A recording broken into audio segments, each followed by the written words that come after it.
안녕하세요. 저는 올해 30살인 여성입니다.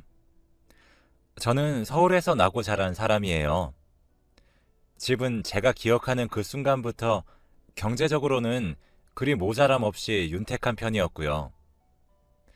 사실 모자란 것 없다고만 표현하기에는 좀 겸손한 것 같고 상당히 부유한 편에 속했어요. 아빠는 사업을 하셨고 엄마는 디자이너로 일을 하셨는데 나중에는 엄마가 따로 사업을 하기도 하셨죠. 지금도 하고 계시고요. 오빠와 저 두 남매가 부모님 밑에서 꽤 행복하게 컸어요. 저는 제 입으로 말하기는 좀 뭐하지만 엄마 외모를 닮아 좀 예쁜 편이었어요. 어려서부터 쭉 그랬죠. 엄마는 원래 무척 미인이셨는데 그 시절에 디자인과 전공을 해서 유학도 다녀오셨으니 패션 감각도 남다르셨어요.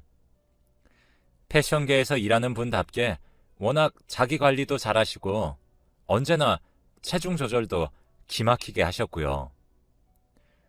하지만 엄마가 외모만 관리를 하신 건 아니에요. 디자이너로서 얼마나 경력을 잘 쌓으시고 주변 사람들이나 그 업계 사람들한테 인정을 많이 받으셨는지 몰라요.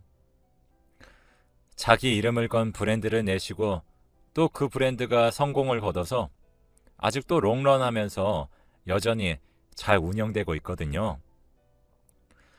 사실 트렌드가 워낙 빨리 변하는 패션 업계에서는 참 드문 일이죠. 아빠와 엄마는 대학 동기인데 아빠는 그 당시에 공대 소속이었고 엄마는 디자인과 소속이었대요. 아빠는 마음에 드는 여자한테 다가가는 법도 몰라서 같이 교양을 듣던 엄마한테 반했지만 어쩔 줄 몰라 하며 멀리서 지켜보기만 했다는데요.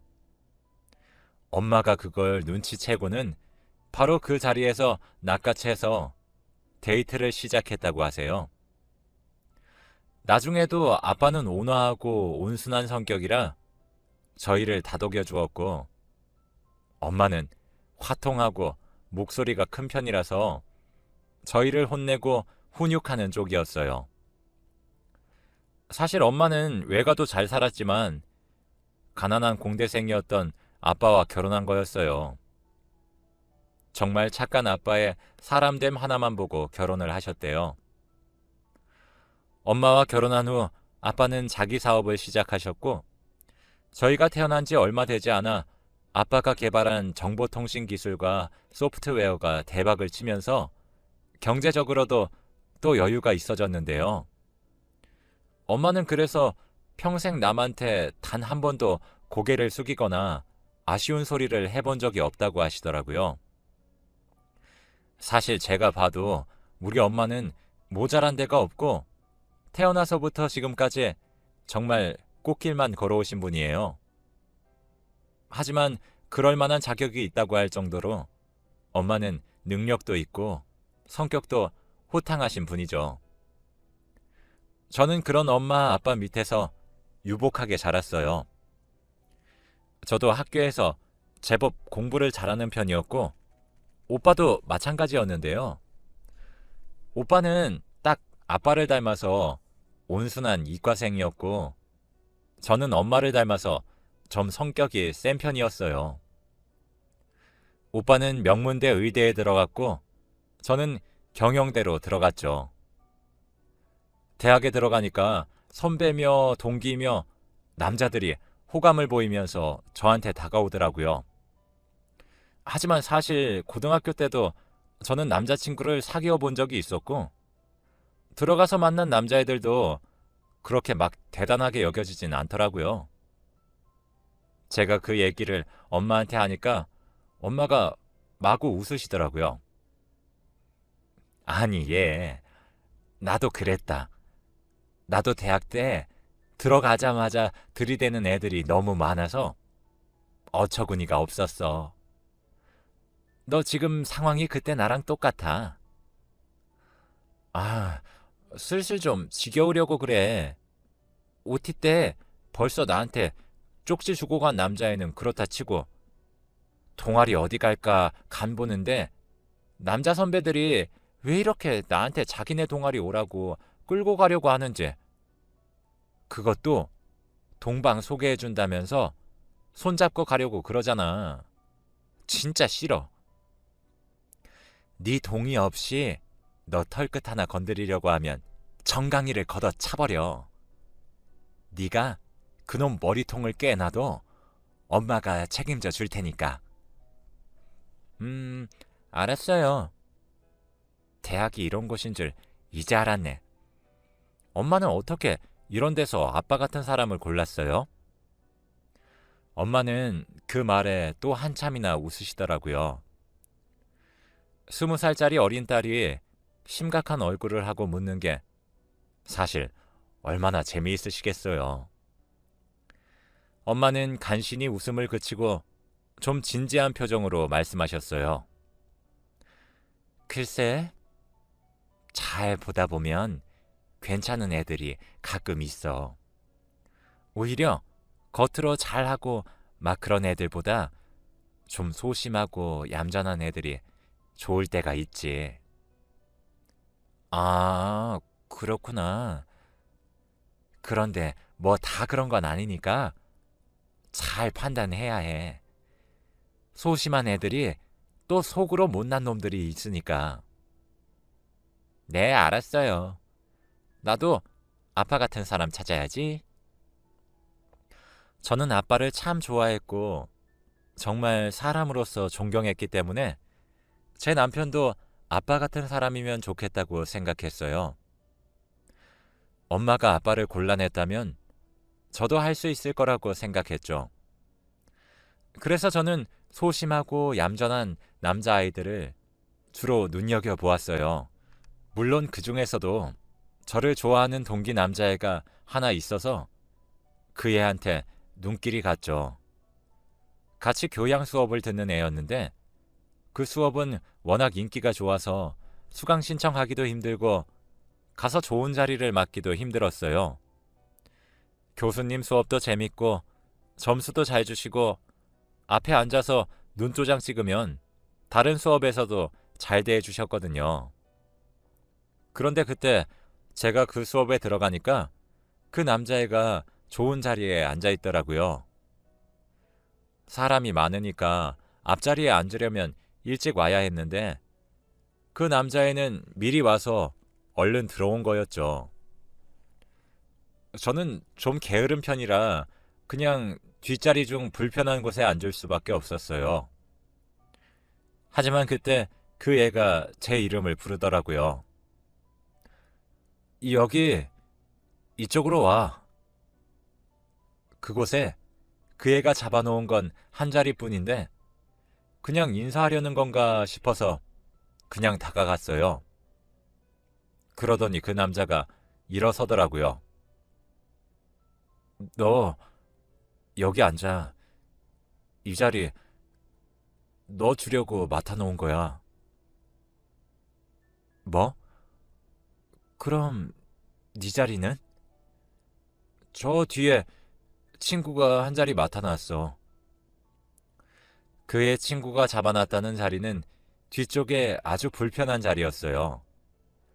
제가 놀라서 어버버 하는 사이에 남자애는 쏜살같이 사라져서 뒤로 가버리더군요. 돌아서서 가는 그 남자의 뒷덜미가 붉은 게 보였어요. 저는 그 이후로 그 애가 마음에 들어서 서로 밥도 먹고 친해지게 되었어요. 그 전까지는 그저 동기 남자애에 불과했던 그 애하고 친해져 친구가 되었고 그 상태로 3년이 지난 이후에는 그 애가 저한테 고백을 해서 사귀게 되었죠. 온순하고 얌전한 다정하고 상냥한 남자가 이상형이었기 때문에 연애 초기에는 제 남자친구가 거의 완벽하다고 느껴졌어요. 사실 남자친구가 고백하기 전에는 답답함을 느끼기도 했죠. 워낙 우유부단하고 겁이 많고 소심했기 때문에 서로 좋아한다는 걸 알면서도 고백을 하려고 들질 않았거든요. 제 눈에도 고백하고 싶은데 차일까봐 겁나서 입을 못 대는 게 보일 정도로요. 하지만 어쨌든 그 소심함을 극복해줄 정도로 제가 좋다는 거니까 나름대로 저는 뿌듯했어요. 사귀는 데만 3년이 걸려서 정작 우리 관계는 제가 대학교 3학년일 때 시작되었지만요. 저는 휴학도 없이 칼 졸업을 해서 취업을 했고 남자친구는 군대 가 있어서 2년 뒤에 졸업해서 취업했어요. 저는 남자친구가 나올 때까지 기다려 주었고 거의 사귄 지 3년이 지난 다음에 서로 결혼에 대해 이야기를 하게 되었어요. 벌써 결혼? 하지만 결혼 이야기를 꺼내니까 남자친구는 망설이는 얼굴이 되었어요. 왜? 하지만 나 벌써 20 중반이 넘어가고 있어. 지금 나이에 결혼해도 안 빨라. 아, 요새는 30 넘어서 결혼하는 게 평균인데? 그래도 나는 빨리 하고 싶어. 우리 엄마 아빠처럼 알콩달콩 살고 싶단 말이야. 남자친구는 한참이나 웅얼대다가 말하더라고요. 난 아직 돈도 제대로 못 모았고 우리 집은 너네 집처럼 막 지원해 줄 정도도 안 되고 내가 돈을 좀 더 모은 다음에 한 2년 정도만 기다려주면 안 될까? 나 2년이나? 전세금이라도 모으면 내가 어떻게든 해볼 테니까. 남자친구는 한숨을 쉬었어요. 남자친구네 집은 그리 여유 있는 집이 아니라서 사실 우리 결혼에 집이나 거창한 돈을 얹어 주실 수 있는 형편이 아니었거든요. 저는 빨리 결혼하는 게 로망이긴 했지만 남자친구의 사정이 그렇다는데 재촉할 수도 없어서 그냥 참아주기로 했죠. 남자친구네 집은 아버지가 여관을 운영하시고 어머니는 가정주부라고 했어요.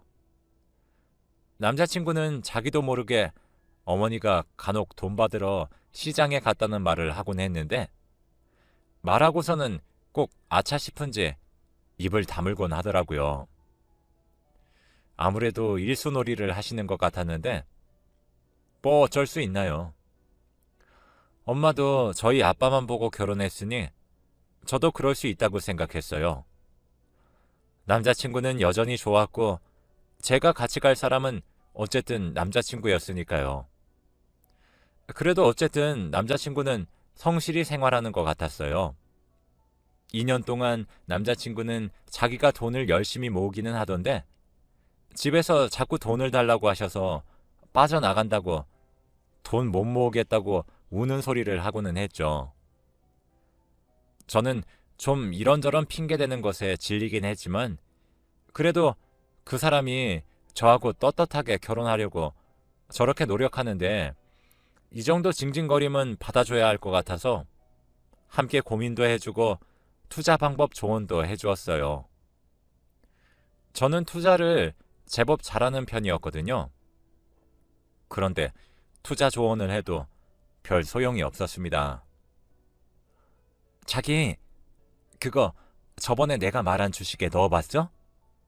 이번에 많이 올랐던데? 1,000만 원 지난번에 여유자금 있는 거 넣는다고 하지 않았어? 아니, 그거 못 넣었어. 왜? 아니, 그거 워낙 안정적인 거라 그거 그 아래로 내려갈 일 없었는데. 그게 내가 그때 딱 1,000만 원을 엄마한테 빌려드려서. 아, 또야? 매번 이런 대화가 반복되었죠. 남자친구는 우물쭈물하면서 계속해서 자기 부모님 탓을 했고 저는 그 핑계도 점점 의심스러워지고 있었어요. 사실 뭐 저희는 부모님을 잘 만나서 편하게 살고 있었지만 부모님들을 그렇게 잘 만난 사람이 몇이나 되겠어요. 그래도 1년에 500만 원도 못 모은다는 게 너무 이상했죠. 더구나 대기업 사원인데 말이에요. 그렇게 남자친구에 대한 신뢰도 점점 무너지고 점차 견디기도 힘들어지고 있었어요. 저는 20대 후반이 되었고 이제 좋은 사람하고 결혼해서 안정을 찾고 싶었죠. 저는 항상 결혼이 빨리 하고 싶었거든요. 그런데 그때서야 남자친구는 저한테 결혼을 하자고 했어요. 돈은 얼마 못 모았지만 그래도 이제 결혼해야 할 것 같아. 자기하고 결혼해서 모아야지. 안 그러면 진짜 시작도 못 할 것 같아. 그래, 잘 생각했어. 누가 처음부터 완벽하게 갖추고 시작해. 그냥 다 그런 거지. 미안해. 노력은 했는데 잘 안 되었네. 그래도 나랑 결혼해주라. 남자친구는 솔직하게 자기가 돈을 잘 못 모았다는 것을 인정하면서 저한테 청혼했어요. 뭐 남자친구도 완벽한 사람은 아니지만 저도 그러니까 그리고 일단 자기 잘못은 인정은 하니까요. 저는 흔쾌히 승낙을 했고 두 집안 사이에 이런저런 이야기가 오가기 시작했죠. 먼저 저는 시부모님이 될 분들부터 먼저 뵙기로 했어요. 이왕 하는 거 빨리 해버리자고 해서 식장도 잡고 청첩장도 찍으면서 동시에 진행된 일이었죠.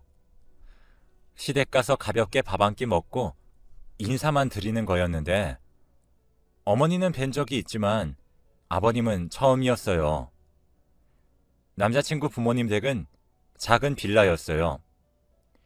이전에 집 앞까지 와본 적이 있었는데 엘리베이터가 없는 낡은 빌라 4층을 걸어 올라갔더니 어머님이 문을 열어놓고 기다리고 계시더라고요. 저는 원래 좀 왈가닥 같은 데가 있지만 시부모님이 되실 분들 앞에서는 아주 조신하고 얌전하게 두 손을 모아 잡고서 인사드렸어요. 그래서 인사하고 들어갔는데 거실에서 저를 보신 남자친구 아버님이 그러시는 거예요. 아이고, 새아가가 좀 이쁜 애네. 아, 감사합니다, 아버님. 아니, 그런데 얼굴은 아주 예쁜데, 여자로서의 매력이 좀 부족하구만. 네? 아버지! 갑작스러운 말에 제가 멍해지자 남자친구가 중간에서 급히 막았어요. 남자친구의 아버님은 낄낄 웃으면서 일어나서 저하고 악수를 하셨죠. 제 손을 잡고서 앞뒤로 뒤집어 보시더니 또 웃으시더라고요. 아이고, 손도 잡고 곱고 역시 아들내미가 잘 골랐구만. 저는 처음 뵙는 예비 시아버지가 이렇게 행동을 하시니까 뭐 어떻게 해야 할지 몰라서 그냥 멍하더라고요. 저도 그렇게 온순한 사람은 아닌데 말이에요. 남자친구도 저도 기분을 잡친 상태로 예비 시부모님과 식사 후 금세 집을 빠져나왔어요.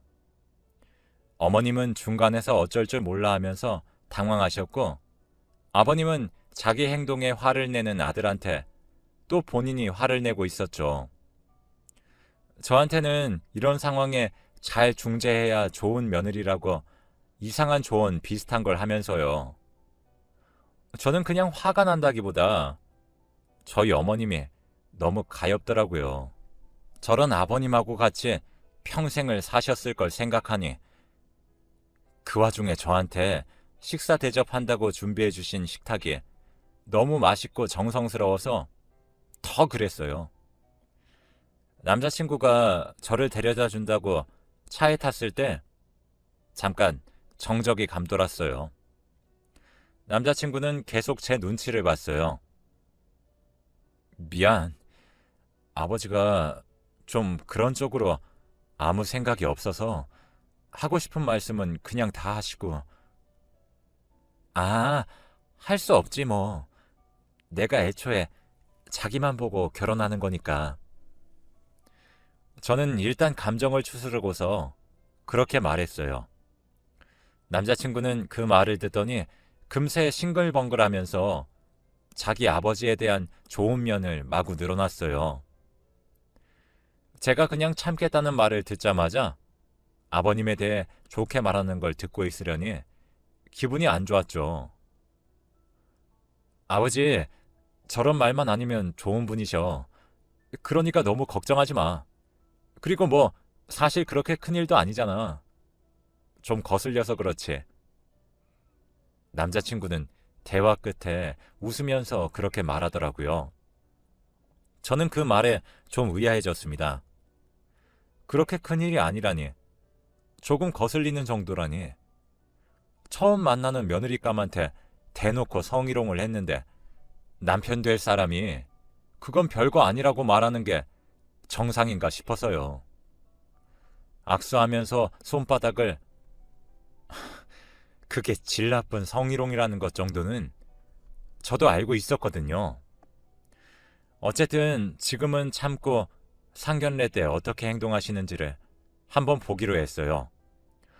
어지간하면 참고 남자친구만 보고 결혼할 생각이었지만 정 아니면 때려쳐야 한다 생각했거든요. 그리고 얼마 뒤에 곧 상견례 날짜가 다가왔어요. 저는 망설이다가 시부모님 되실 분들을 뵈었을 때 일어났던 일들에 대해서는 부모님께 말씀을 안 드렸어요.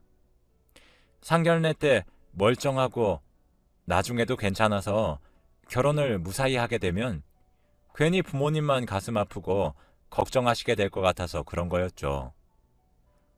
엄마는 우리 막내딸이 결혼할 사람과 시부모님 되실 분을 뵈러 간다면서 뭘 입고 가야 하냐 난리를 피우다가 결국 점잖은 블랙 색상의 스커트 수트를 고르셨어요. 그런 제 엄마가 디자이너이다 보니까 몸에 다소 핏대는 스타일의 수트였죠.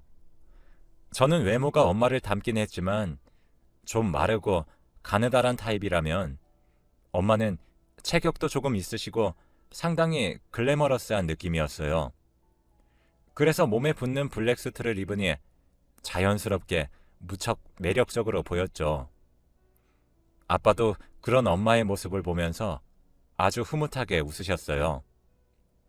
오빠도 저도 팔불출 같은 아빠 얼굴을 보면서 고개를 절레절레 하면서도 흐뭇한 건 마찬가지였죠.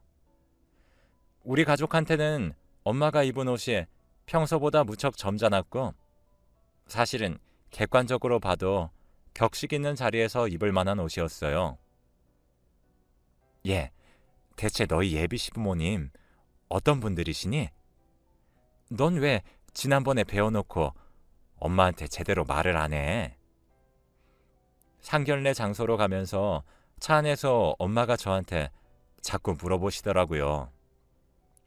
그런데 제가 뭐라고 말하겠어요?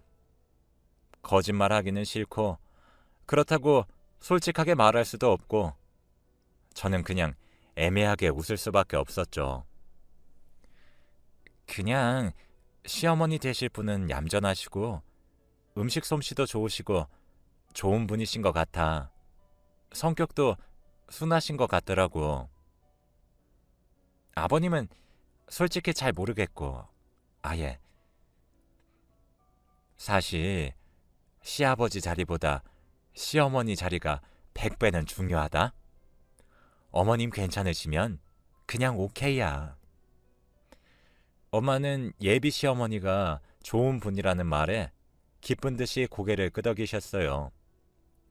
사실 엄마 말도 맞긴 했죠. 시아버지야 뭐 평상시 부딪힐 일 거의 없을 테고 시어머니는 정반대로 항상 말을 섞어야 할 테니까요. 그래서 저는 어쨌든 상견례만 무사히 끝나면 결혼을 해야지 하는 마음을 갖고 있었는데요. 아무리 그래도 속이 복잡하긴 했죠. 그리고 상견례 식당에 도착했는데 남자친구와 예비 시어머니만 앉아 계시더라고요. 저는 눈을 크게 뜨고 남자친구한테 아버님 어디 가셨냐고 물어보니까 남자친구가 난처한 얼굴이 되었어요. 운영하시는 여관 나갔다가 오신다고 했는데 아직 안 오셔가지고. 아, 그랬구나. 그럼 기다리지 뭐. 첫 만남부터 대놓고 늦다니 아주 최악이었죠. 얼굴 표정이 무너지려는 것을 애써 참으면서 앉아 있는데 무려 30분이나 지나서야 예비 시아버지가 들어오시더라고요. 예비 시아버지는 늦은 주제에 큰 소리로 웃으면서 들어와서는 저희 엄마 아빠랑 악수하면서 인사를 했어요. 멀리 있는데도 시아버지한테서 술 냄새가 아주 지독하게 풍겼어요. 아마 여간 핑계대고 술 마시러 다녀온 것 같았죠. 상견례는 오후였으니 대낮부터 술을 먹은 게 분명했어요. 시아버지는 아빠와 건성으로 인사를 나누더니 엄마하고 악수를 하면서 빤히 엄마를 쳐다봤어요. 그런데 어딘가 음흉하고 기름기가 번들거리는 것 같아서 저는 순간 기분이 너무 불쾌했어요. 우리 새애기가 미인이더니 사부인도 미인이시네요. 아, 감사합니다. 엄마 역시 불쾌감을 느끼셨던 것인지 물러나면서 손을 얼른 빼버리시더라고요. 남자친구와 예비 시어머니는 불안해하면서 눈치를 보는 게 느껴졌고요. 일단 저희는 양쪽에 앉아서 무난하게 식사를 했어요. 이것저것 먹는데 예비 시아버지가 너무 음식을 흘리더라고요. 거기다 식사 자리에 술이 없다고 술까지 시켜서 마시기 시작했어요. 저희 아빠는 술을 거의 안 드셔서 한 잔 받아만 놓으시고 못마땅한 표정을 지우지 못하고 보고만 계셨죠. 술을 혼자 반병 가까이 마신 예비 시아버지는 술이 완전히 거하게 취해서 눈을 개슴츠레하게 뜨고 저희 엄마를 훑어보기 시작했어요. 그 눈이 무슨 술집 여자나 다방 여자 쳐다보는 듯한 눈빛이라서 순간 너무 혐오스럽더라고요. 그러다가 갑자기 예비 시아버지가 그러시는 거예요. 와따, 안 사돈 옷핏이 끝내주네요. 뭐라고요? 저는 너무 놀라서 입을 딱 벌렸어요. 아니, 아랫사람인 저한테는 100번 양보해서 순간의 실수를 할 수 있다지만 우리 엄마는 안사돈이잖아요. 엄마 아빠도 처음에는 이게 무슨 일인가 싶으신지 딱 굳어 계시더라고요. 뭐지? 이 대머리 문어는 혓바닥 더럽게 놀리는 거 보니 딱 수준이 나오네. 엄마가 싸늘하게 중얼거렸어요. 머리가 절반쯤 벗겨져 반 대머리였던 예비 시아버지는 놀란 기색이 역력한 채 눈을 꿈뻑거리면서 엄마를 올려다보았죠. 엄마는 바깥에 있는 시아버지 발 쪽을 가리켰어요. 키도 조그만 해서 키 높이 신어야 되는 난쟁이 똥자루가 어디다 대고 함부로 주둥이를 놀려대? 배둘레가 키보다 더 긴 거 아니야? 배나 집어넣어. 대가리를 치켜 들던가 해, 이놈아. 그런데 무슨 애들 결혼? 결혼 같은 소리 하네. 그대로 얌전히 처박혀서 살아. 여관이 아니라 여자장 사는 놈 아니야, 이거? 장모님, 그게 저희 아버지가 술에 취해서 그러시려던 게 아니라, 아니, 그런 분이 아닌데. 장모? 내가 왜 자네 장모지? 엄마가 그곳 식탁을 던져버릴 기세로 쏘아붙이자 남자친구는 움찔해서 쫄아버렸어요. 저한테 도와달라는 눈짓을 했지만 저는 코트를 들고 일어섰어요. 그 와중에도 자기 아버지가 그런 사람 아니라고 변명하려는 남자친구의 모습에 이제 관계를 끝내도 좋겠다는 판단이 들었거든요. 옆에서는 아빠와 오빠도 자연스럽게 옷을 들고 일어섰어요. 아빠는 엄마의 옷과 가방도 함께 들고서 엄마를 부드럽게 에스코트해서 식당 바깥으로 향하셨죠. 저와 오빠도 인사 한마디 하지 않고 그냥 돌아섰어요.